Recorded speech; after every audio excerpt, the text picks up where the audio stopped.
На самом деле, я больше не собирался возвращаться к этой теме. Я натянул сову на глобус и высосал нужное из пальца, но, ища контент, который можно было бы спиздить, который можно было бы посмотреть на досуге, я наткнулся на следующий ролик и просто поразился. Так сказать, он мне открыл глаза. И поразился даже не тому, что канадцы просто льют воду в очередных геймплейных роликах и прочих роликах, которые участвуют в рекламной кампании, а именно то, как они похожи на тех же Konami. И как бы сейчас фанаты противоположного лагеря отчаянно не пытались сказать, что да у вас ничего нет, и игра у вас говно. А тут full прайс, и игра готовая, ну почти, и круто все, ну почти.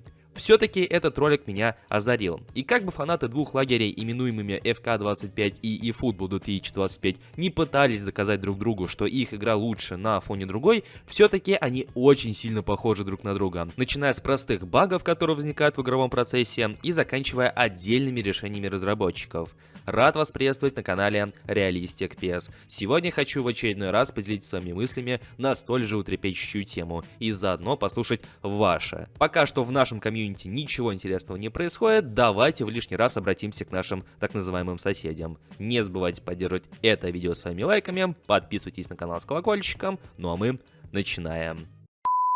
Если вы играете в eFootball на мобильных устройствах и хотите пополнить свой аккаунт, задонатить и выловить самых лучших игроков, то в таком случае хочу порекомендовать вам данного продавца монет. У него вы сможете приобрести донат на любую сумму с крайне выгодным курсом. Он помогает людям с донатом более 2 лет и имеет более 13 тысяч отзывов на бирже FanPay. Ссылку на продавца вы найдете в описании под этим роликом и в закрепленном комментарии. С превеликим удовольствием, ознакомившись с мнением людей под комментариями прошлого ролика, я увидел немало точек зрения. С кем-то мы сходимся, с кем-то наоборот расходимся, но при этом не скатываемся в попытку обосрать другого, а кто-то просто гнул свою линию. Вот эта игра, а вот это говно. Зрители отмечали, что в первом трейлере FK25 использовался обычный синематик на движке игры, и к игровому процессу это отношение не имеет. Так-то оно так, подобная практика для Electronic Arts не в новинку. Однако даже несмотря на это, к воссозданию всего действия они подходят спустя рукава, что и подтверждает последующий трейлер с упором на игровые механики. Например, как центрбэк бездумно бежит куда-то вперед, игнорируя противника с мячом. Но что самое забавное, это ведь и вправду часть игрового процесса, а не просто синематика на игровом движке. Ведь немало игроков из противоположного лагеря так или иначе жаловались, что наблюдали такое по ходу прошлого сезона. А как сообщают некоторые инсайдеры, также из противоположного лагеря, игровой процесс будет чуть ли не идентичен прошлой части. Вот и думайте, что называется. Одно из нововведений игрового процесса именуется как FK IQ, у которой очень даже интересное и в принципе полезное предназначение. Как отмечают разработчики, эта функция позволит сделать командное движение во время игры более реалистичным и эффективным. Ну как мы наблюдаем в том же самом трейлере, пока одна команда тупо бежит вперед, ее соперники никак не пользуются открытыми пространствами и в целом не меняют движения. В то время как та команда, которая идет вперед, игроки этой команды не подстраховывают друг друга в случае, например, контратаки уже в их сторону. Просто одни идут вперед, другие стоят на месте, вообще не делая никаких движений ни вправо, ни влево, либо вперед, либо назад. Еще одно нововведение FK25, о котором я упоминал в предыдущем ролике, это игровые стили для футболистов. И если в лишний раз вам не нравится то же самое сравнение с eFootball, где эти стили вроде как также были еще во времена Pro Evolution Soccer, то можно сказать, что эту фишку канадцы подрубили от Football Manager,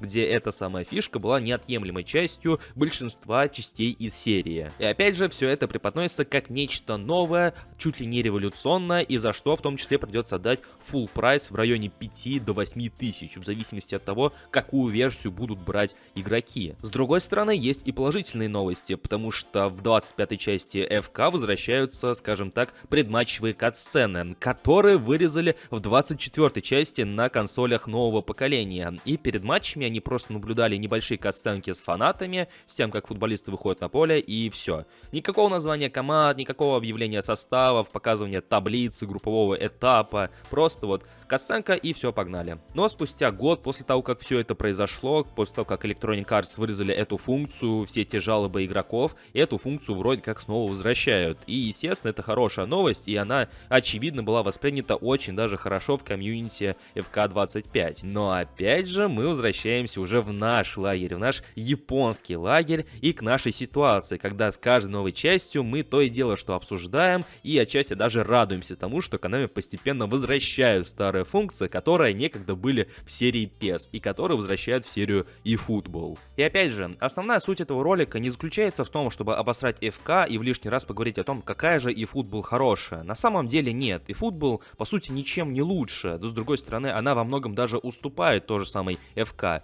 Просто речь идет о том, что первая студия, что вторая студия, что игра у первой студии, что игра у второй студии, они обе позволяют себе слишком много халатности. И в лишний раз, скорее всего, даже не подозревая об этом, даже делая это, скорее всего, неосмысленно, но тем не менее они повторяют ошибки друг друга. Даже не столько ошибки, а сколько в целом действия и какие-то решения. Например, касаемо того же самого трейлера, о котором мы говорили в начале этого ролика, не мне, как игроку в eFootball, об этом говорить, потому что если мы вернемся в 21 год, когда была анонсирована eFootball, когда были первые трейлеры по этой игре, они были просто ужасными. Ужасными во всех смыслах этого слова. И если я не ошибаюсь, то ли самый первый анонсирующий трейлер, то ли дебютный трейлер, когда игра только вышла, Konami по итогу даже скрыли. То есть его теперь даже не найдешь на их YouTube-канале. И в лишний раз напомню всю эту тему с вырезанием определенных функций, игровых механик из обеих игр. И спустя год, может быть даже чуть больше, возвращение их в последующих частях. Все это происходит в обеих играх. И обе студии понимают, что игроки за неимением альтернативы, потому что одним нравится эта игра, другим нравится эта игра. И за неимением альтернативы они будут этим довольствоваться. И более того, каждое лето, каждое предсезонье будут этому даже восхищаться, потому что, по сути, оба лагеря хают свою игру, что ФКшники, что мы, eFootballеры, говорим о том, что геймплей говно, коннект говно, игра несправедлива, гандикап, паки, все такое прочее, но летом у большинства игроков как будто память просто отшибла, и они снова с нетерпением ждут очередного релиза. Как правило, с надеждами о том, что в следующей части наверняка станет получше. Может быть, поначалу и вправду, но уже где-то спустя полгода все возвращается на круги своя. И по сути, кроме тех же самых фиферов, ФКшников, мы, eFootballеры, песеры, мы проходим почти такой же самый цикличный круг, который повторяется из года в год. И именно поэтому в лишний раз я считаю бесполезными все эти разговоры о том, что вот эта игра лучше, другая игра хуже. В любом случае, отрицать синдром, что мы играем в одну игру, обильно хейтим ее, поливаем дерьмом, говорим, насколько она плохая, но тем не менее в нее играем, а когда кто-то начинает ее критиковать помимо нас, из числа тех, кто в эту игру не играет, а кто-то просто рандомный, мы эту игру подсознательно начинаем даже защищать. Но опять же, несмотря на это, по большей части все эти споры, какие-то конфликты, я не знаю, оскорбления на почве того, что одна игра лучше, другая хуже, я считаю бесполезными. Ну а что думаете вы, дорогие друзья? Буду рад узнать ваше мнение в комментариях под этим роликом. Не забывайте поддерживать его своими большими пальцами вверх. Подписывайтесь на этот канал, если находитесь здесь впервые. Ну а у меня же на сегодня все. Играйте в игры, которые нравятся лично вам, и не будьте зависимыми от мнения большинства. Всем удачи и пока!